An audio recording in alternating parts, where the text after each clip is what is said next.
Hi friends, இன்னைக்கு நம்ம அடுத்து முக்கியமான 5 வினாக்கள் அறிவியல் ரீதியாக பார்க்க போகிறோம்.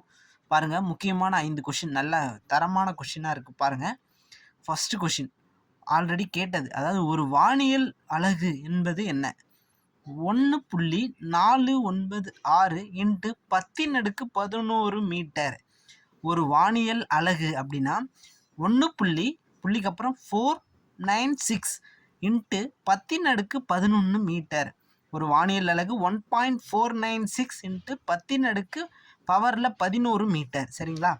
செகண்ட் கொஷின் பாருங்க, இடப்பெயர்ச்சி மாறுபடும் வீதம் திசைவேகம் எனப்படும். இடப்பெயர்ச்சி, இடம் மாறினாலே திசைவேகம் மாறும். இடப்பெயர்ச்சி மாறும் வீதம் திசைவேகம்னு சொல்றாங்க. சரிங்களா? அடுத்தது மூன்றாவது கொஷின், பாதரசத்தின் அதிக கொதிநிலை.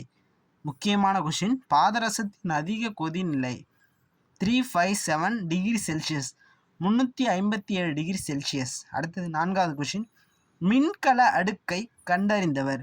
மின்கல அடுக்குன்னா அதாவது கால் மேலே கால் வச்சு மின்கல அடுக்கை கண்டறிந்தவர் லூயி கால்வானி. மின்கல அடுக்கை கண்டறிந்தவர் லூயி கால்வானி. சரிங்களா? அடுத்தது ஐந்தாவது கொஷின், எந்த மின்காந்த அலைகளை பயன்படுத்தி மூடுபனியின் வழியே பொருட்களை காண இயலும்? மின்காந்த அலை எதை பயன்படுத்தி மூடுபனி, அதாவது ரொம்ப பனியான இடத்துல கூட பொருட்களை காண இயலும்னா அகச்சிவப்பு கதிர்கள். இந்த அகச்சிவப்பு கதிர்கள் மின்காந்த அலைகளில் சொல்கிறாங்க. எது மின்காந்த அலைகள்னா ரேடியோ அலைகள், மைக்ரோ அலைகள், எக்ஸ் கதிர்கள், காமா கதிர்கள், புற ஊதா கதிர்கள். இதெல்லாம் மின்காந்த அலைகளில் சொல்லலாம். Thank you friends. இந்த 5 கொஷின் மீதி 5 கொஷின் அடுத்த வீடியோவில் பார்க்கலாம்.